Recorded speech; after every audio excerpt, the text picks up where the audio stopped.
Hey everyone, I am Chaos, and today I'm bringing you a commentary / discussion about a big topic for the Gears of War community, and that is Gears of War Judgment. Now it's early February, so we have roughly a month and a half before launch, and there are a lot of us, including people on my friends list, who either are totally against getting it, or still up in the air about it. Now despite my initial thoughts, I'm going to be picking it up because I've decided to change my perspective. Now, my hope is that this video will either further solidify your decision not to get it, or open your eyes to the possibility. And lately I've been paying a lot of attention to the podcasts and the forums from Epic, and this is what they've announced so far. And being so close to launch, there's probably not going to be any changes to this list. First big change, there's a new control scheme. You no longer use the D-pad to navigate your inventory. Instead, you switch weapons with Y and throw nades with left bumper. Another big change is there is now a slightly opaque on-screen reticle. Now, a large portion of the community is upset about this, and they're saying, "Oh no, Gears of War is getting too noob-friendly." Now, despite being an avid Gears of War fan and personally not being in favor of it, I can understand the reasoning behind it. Now let's be honest, Gears of War is not an easy game to play. It takes a lot of time and a lot of effort to get less than shitty at it, which leaves really no room for new blood since they come in, get dominated over and over by hardcore veterans, and never get the chance to get better, so they leave. And right now the community is really hurting compared to what it was when Gears 3 initially launched. So despite my personal feelings, this seems like the right move by Epic. Moving on, there is now vertical movement on the maps. You can now fall down multiple tiers at will. However, you do take fall damage, so don't rely on it for a quick escape after you've been hurt a lot or you're going to fall to your death. One of the more jarring changes is to the loadout system. You no longer start with a rifle, shotgun, snub pistol, and smoke grenade. You now have to choose between one of 7 primaries, and your secondary is always the snub pistol, but both can be switched with any other gun in-game. Also, there's no stopping power and no active reload damage boost for any gun at all. The primary loadout weapons are Classic Hammer Burst from Gears 1, which has a 6-round burst, and I'm personally excited for this one, and it's only available through pre-order. The semi-auto Gears 3 Hammer Burst also returns with some minor tweaks. Before, when people used the Hammer Burst and a modded controller, you got what Gears 3 players affectionately called the Death Ray. But now, if you fire it too fast, it will have a massive recoil. The Lancer returns, but it is roughly pretty much the same, it just doesn't have the extra headshot damage. The Retro Lancer, which has changed so that it's harder to feather the reticle, making it a true short-range rifle, as well as adding an extra delay to the Retro Bump, which is a retro charge not resulting in a kill.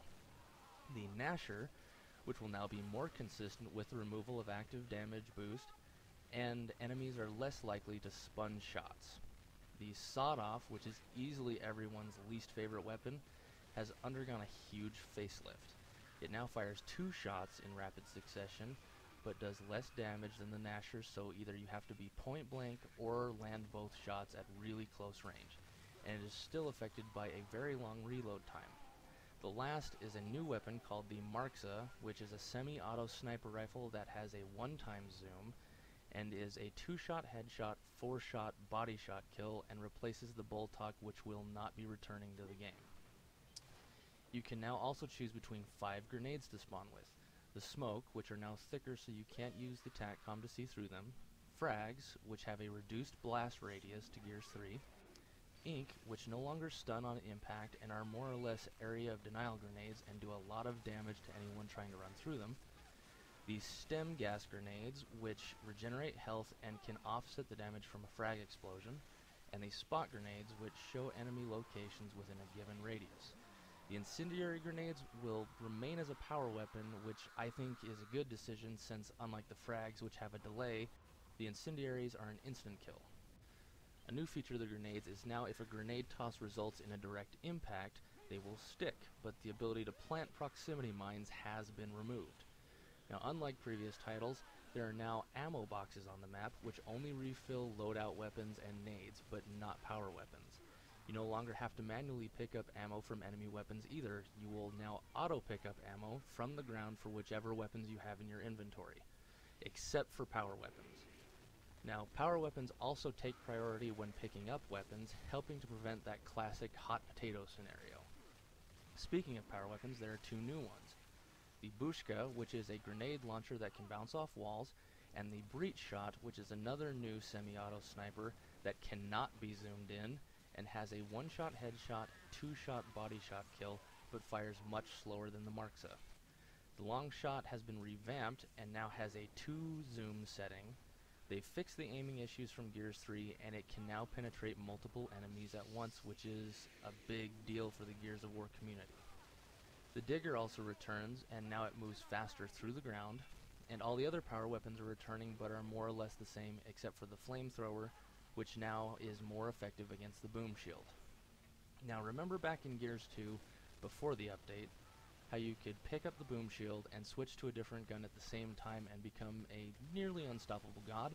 Yep, that's a thing now. The Boom Shield can now be used with any loadout weapon, but you are more exposed than in previous games and are more susceptible to headshots. Plus, a frag stick directly on the shield will result in a death. Now, by far the biggest change is the removal of down but not out. What made Gears of War unique to other shooters was the ability to down someone and finish them off with a brutal execution or get revived by a teammate. Instead, now when you take too much damage, you'll just fall over dead. This really marks the end of an era for the franchise. Executions are still available in the campaign, but it has been removed from the multiplayer aspect.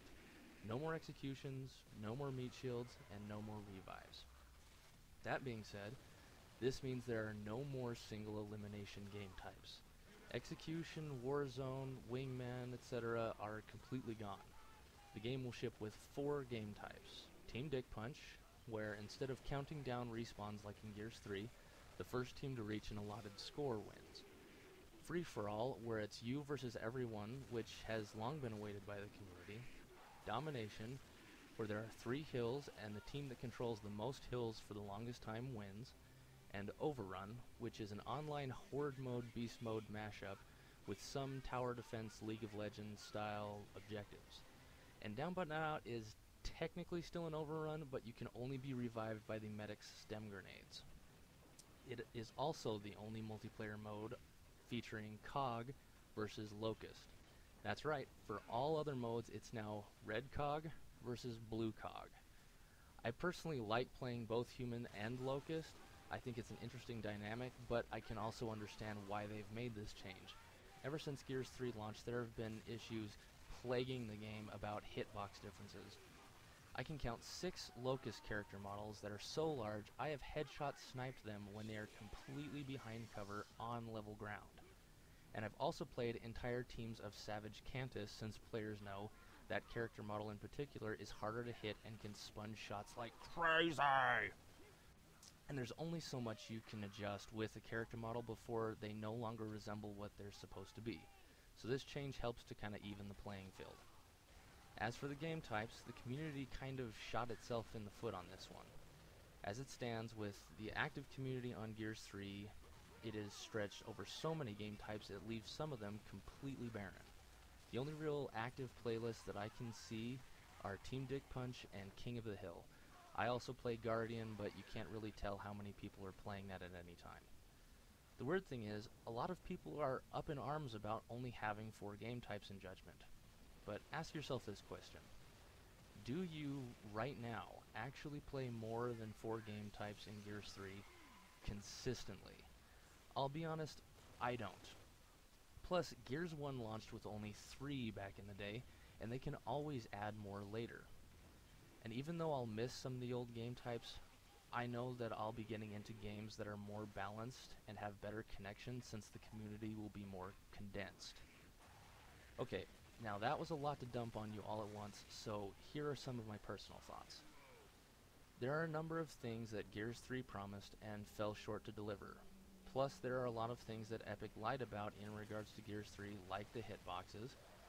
And certain mechanics, after a year and a half of the game being out, are still broken to this day and have really left a bad taste in my mouth.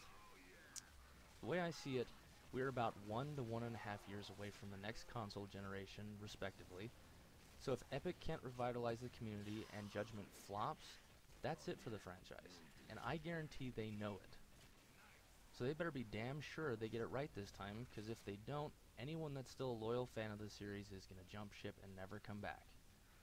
I am personally going into this game with lowered expectations, in the hopes that I will be pleasantly surprised, and I'll be taken aback about my previous thoughts.